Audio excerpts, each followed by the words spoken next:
My name is Alan McLaren. I'm the co-host of this fantastic podcast called STRATA Originals, and I have one of my good buddies, Chuck Phillips, who is with us today as a guest. Chuck has been a longtime CEO. He is a YPO member, which is where we met. He's a family business consultant, a fractional, and a coach, and as well as a board member in several different organizations.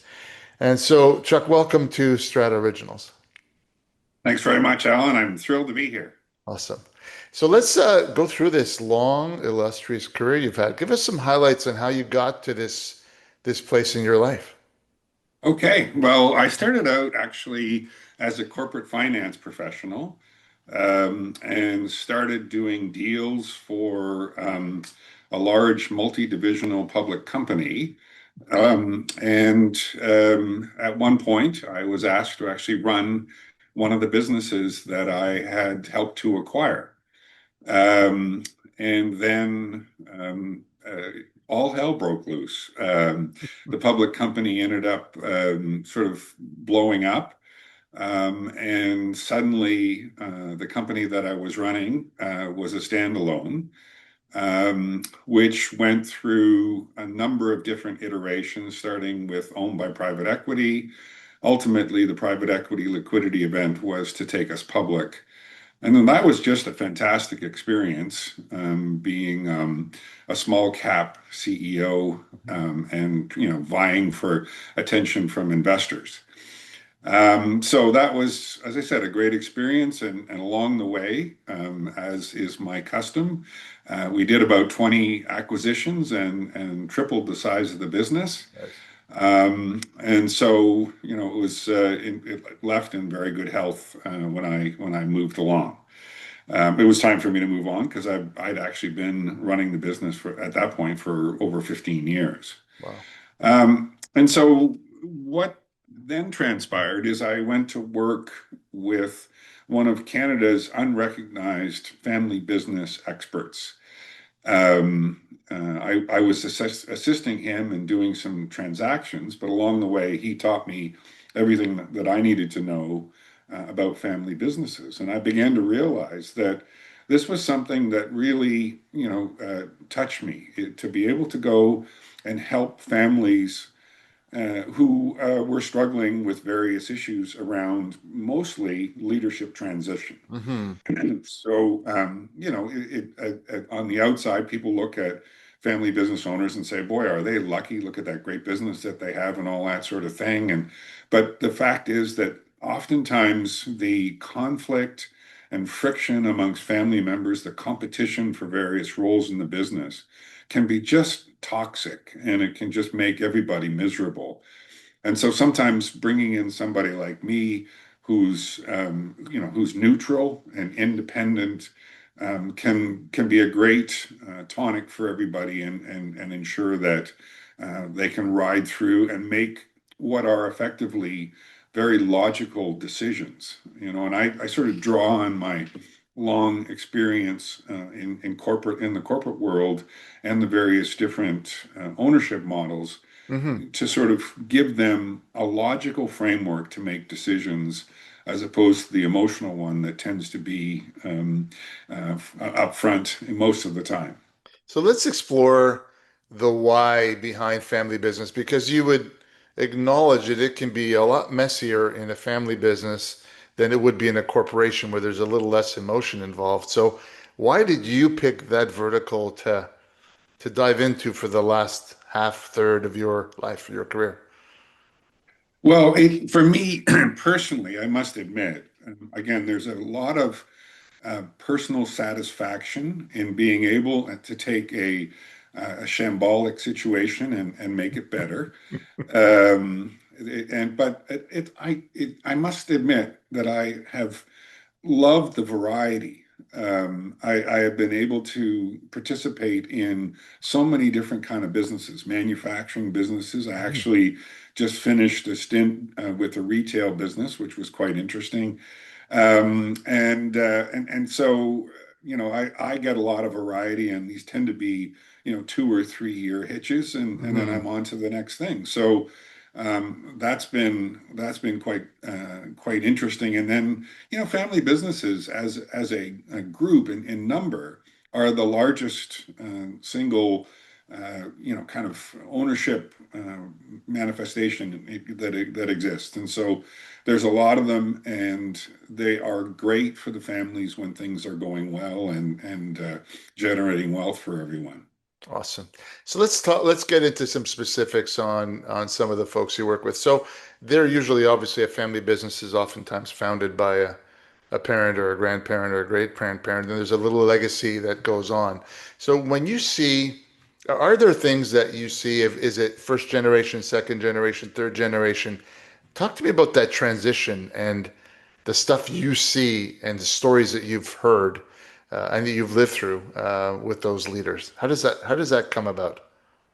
Well, the first and most important characteristic is that the founder or family business leader tends to be a very strong individual, Hmm. very, very comfortable in the role and quite protective of the business.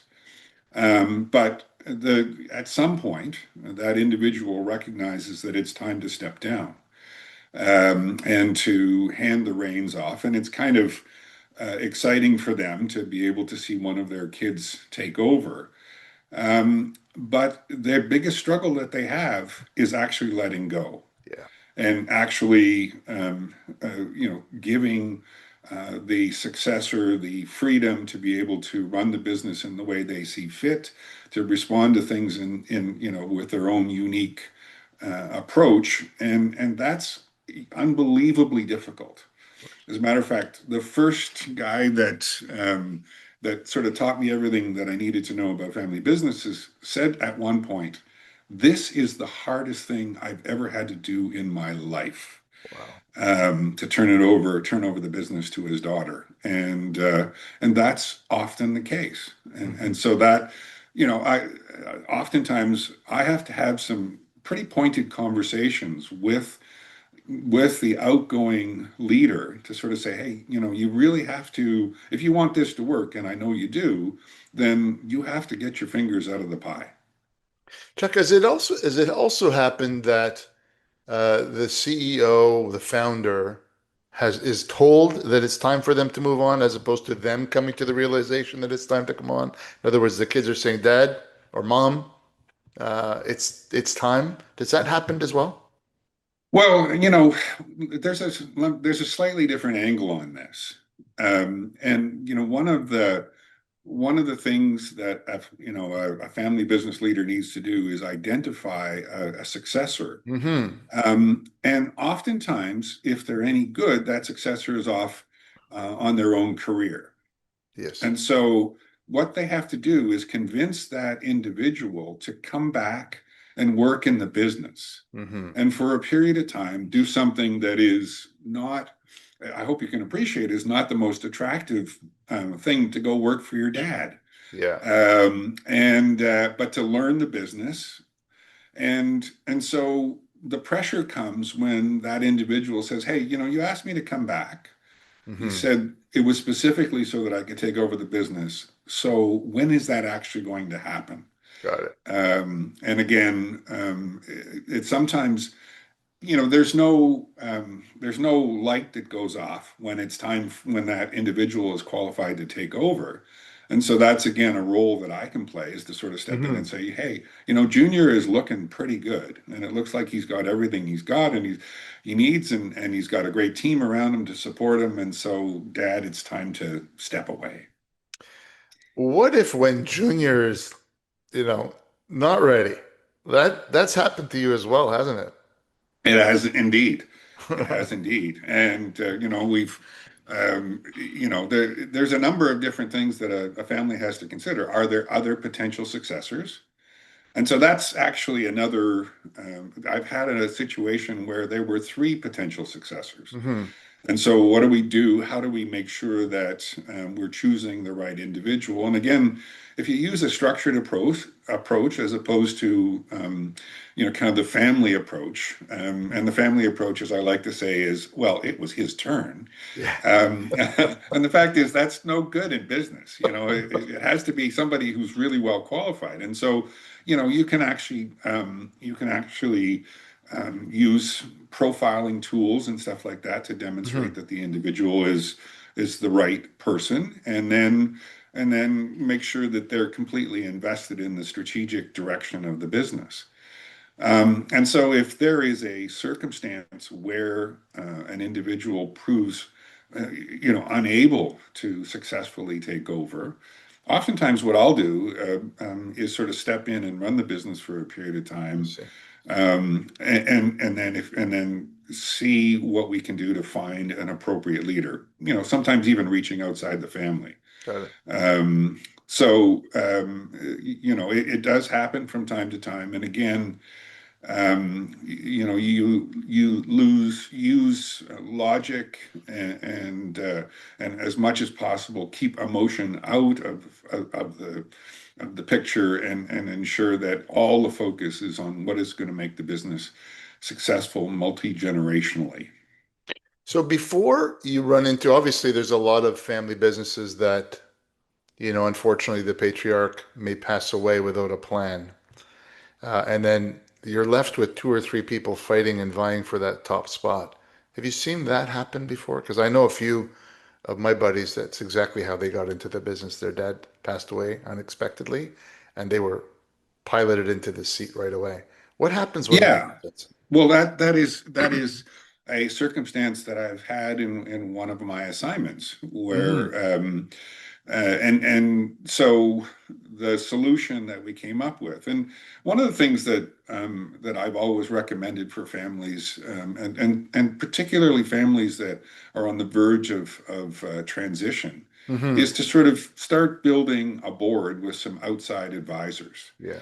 people who can bring both family business experience to the table, as well as specific knowledge about the industry. um, and so they can sometimes help a family deal with the unexpected like that. Hmm. And so what I ended up doing in this particular assignment was I was the bridge. Got it. And so I stepped in for the deceased leader, um, coached and mentored, helped to make choices, and make sure that the ultimate successor was well qualified and understood everything they needed to do to be able to run the business successfully. It's interesting because we announced, when we announced you, you said, coach, consultant, and fractional. The fractional is a unique piece because there's not a lot of consultants that can actually go sit in the seat and actually help the transition because that vacuum can really kill a business if you don't have somebody steering the ship literally for 6, 7, or 8 months while everybody's lining it up. Is that part of the value add that you have? Absolutely. And again, I was very, very fortunate in as much as I had gotten so much experience in my corporate life. And Hmm. so, I'm sort of at the stage where I'm never surprised by what comes up. And so I always feel completely comfortable being in a leadership position, recognizing it's transitional, and go in with the full knowledge that eventually I'm going to fire myself and replace me with the designated successor. Well, at least you can negotiate a good severance package for yourself. That's pretty right off the nice. right off the bat. So how Yeah, important? I've got to, no, but Yeah, and it's not all about that. It's yeah. all about, what are the business needs, and so more often than not, what I found is that the family leader and parent is not always the best coach and mentor for their Hmm. kid, Hmm. for all sorts of reasons that we've already discussed. And so having a third party Yeah.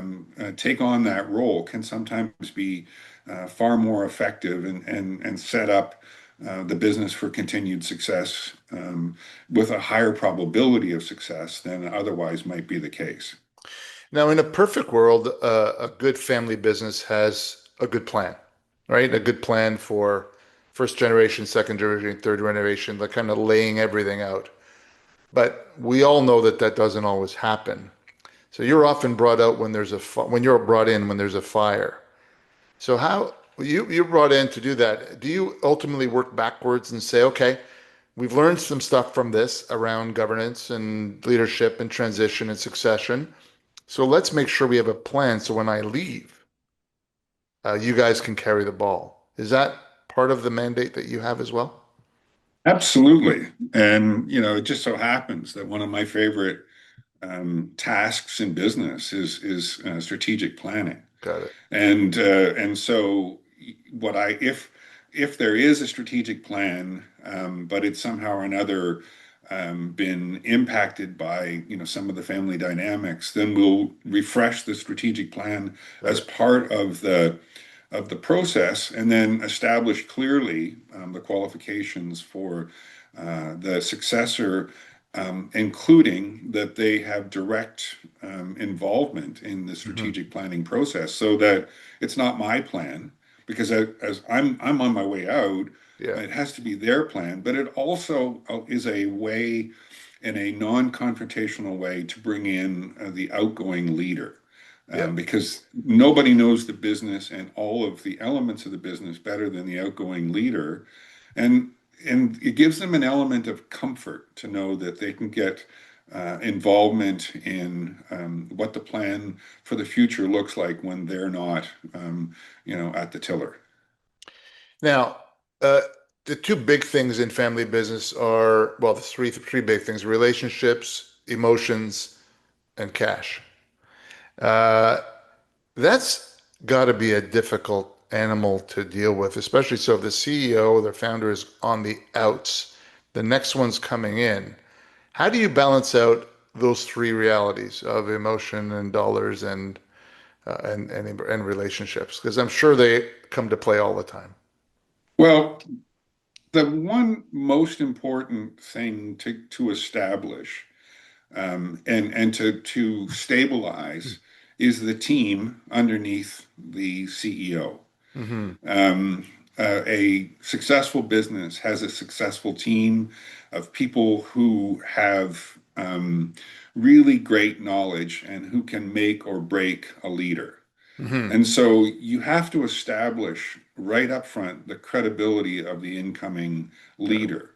And in every single assignment that I've been involved with, there have been question marks. Yeah. There's a sense of insecurity, and so you've got to settle everybody down and get them focused on, let's make this guy successful. And it's, there's very logical arguments. Hey, you guys are paying for your groceries by, running, being part of a successful business, and so let's do what we can to make that happen. So that's the most important relationship that has to be managed right off the top.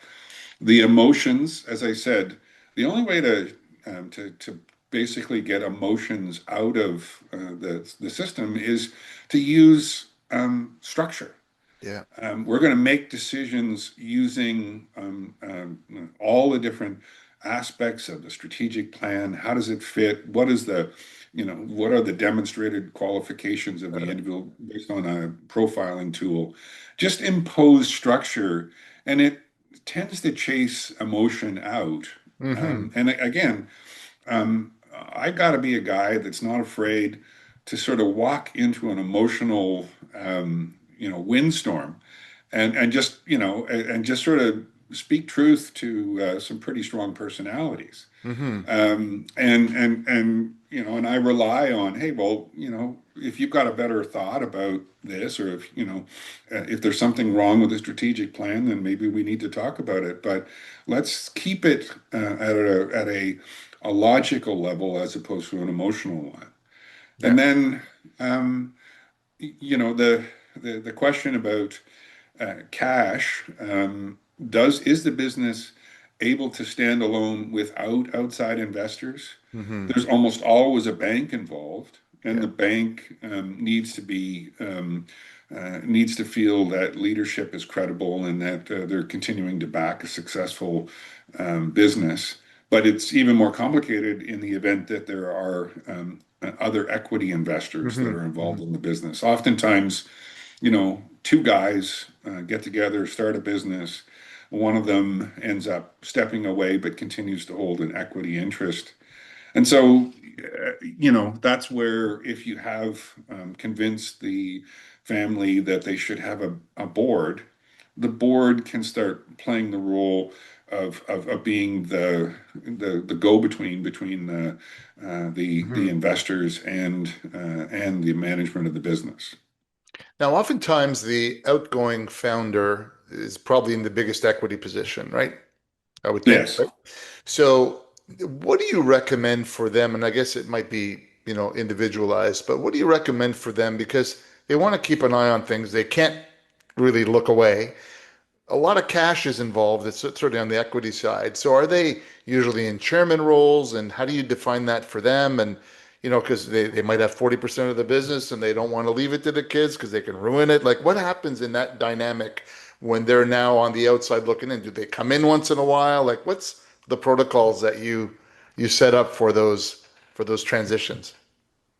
Well, again, there's a principle that I always try to establish right up front, and a difficult one, I must admit, which is that as soon as practically possible, the incoming successor has to buy out their Oh, I see. parent, Got it. however that might happen. Yeah. And there's an, another aspect of my assignments is actually putting together a plan where the buyout occurs. And, Hmm. it's not trivial. Hmm. Junior doesn't necessarily come with the necessary capital to Yeah. buy out a successful business owner. Got it. However, ownership changes the dynamic for a leader. If you not only, hold the leadership position, but you actually benefit from financially Yeah. from the actions, it's most important. But as it relates to how does the founder oversee the capital until they're bought out, I think I am loath to put them into a chairman role Hmm. because that almost invites them to come in when they get nervous about what's Yeah. happening. Yeah. And so, but I still think that they have some sort of board oversight type of a role. Got it. And oftentimes I'll play the role of board chair to make sure that again, we're following good, sound, logical and disciplines, Hmm. but that and I'm as sensitive as they are to the possibility that their capital could be, Diminished. up in flames, and so as long as they feel comfortable that I'm as concerned as they are about that, then we're fine.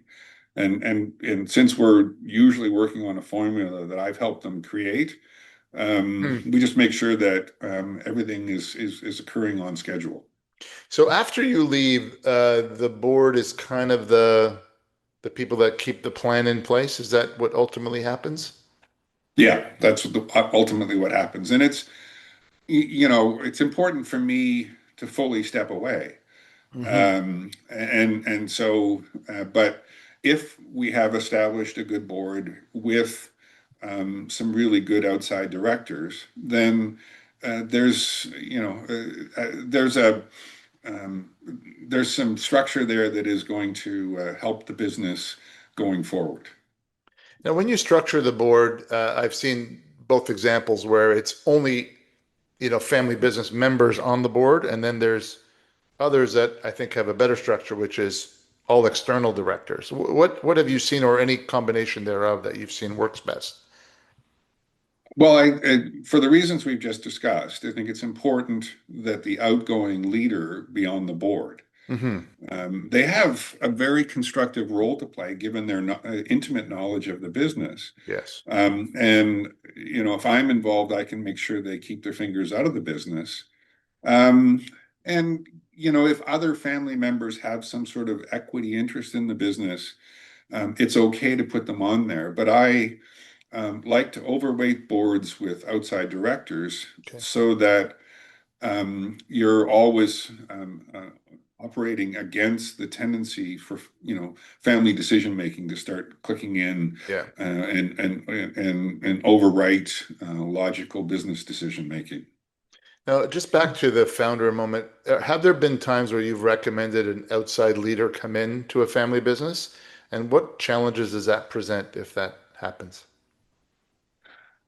Yes, there are times when there just isn't a qualified individual or one who is prepared to step up.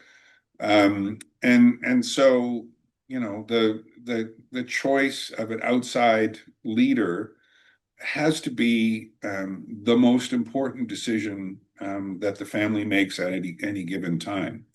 And so you have to have an individual who understands that this is an entirely unique ownership situation that has a certain understanding and deference to the family, but who has the strength of character to be able to Hmm. make decisions based on what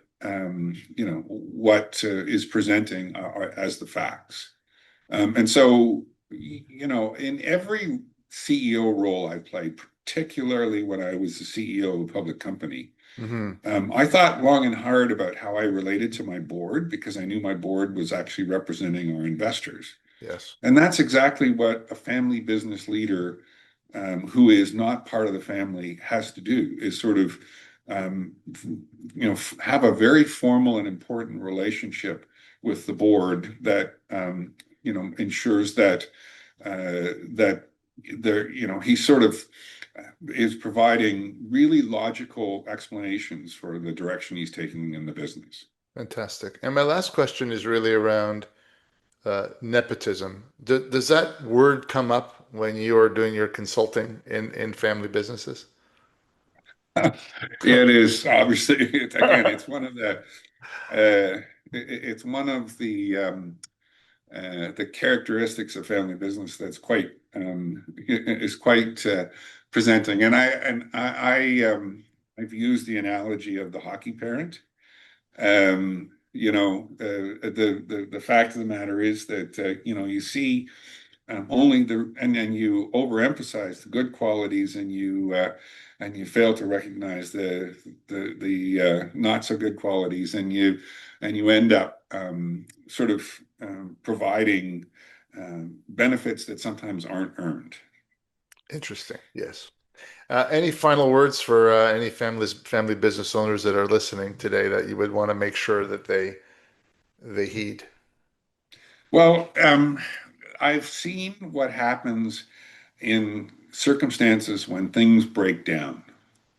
And when things break down and people start hiring lawyers, Mm, they're going to spend an unimaginable amount of money on trying to resolve issues that don't ever successfully get acknowledged. And so finding someone who has a good resume of family business support is a fraction of the cost of what happens if things break down and it gets to the point where you're trying to resolve these things in court. and those relationships never recover from that damage, do they? They never do, and that's the heartbreaking thing about it is that the families are the cornerstone of our society, and when you blow up a family because of a successful business and conflicts over who owns it, who controls it's heartbreaking. And so yeah, I mean, it's a helping getting some help because everybody they sort of will sometimes overestimate their ability to manage their way through these things and underestimate the cost of failing to do so successfully. Excellent. What a great way to end our conversation, Chuck. It was a pleasure to listen to your expertise on this, and hopefully, family business owners who are listening to this appreciate the work they need to do. And I know they need to do the work. Sometimes they just put it on the back shelf, and when you're on fire, that's never a great place to do planning. So Chuck, Like thanks. I said, like I said, I just think back to the words, the very sincere words of my dear friend who said, "This is the hardest thing I've ever had to do." That's why it gets put on the back burner. Well, now let's get it on the front burner. Exactly. Thanks so much, Great to Alan. It was chat with you, my great friend. chatting. Okay. Yep. Cheers. Take care.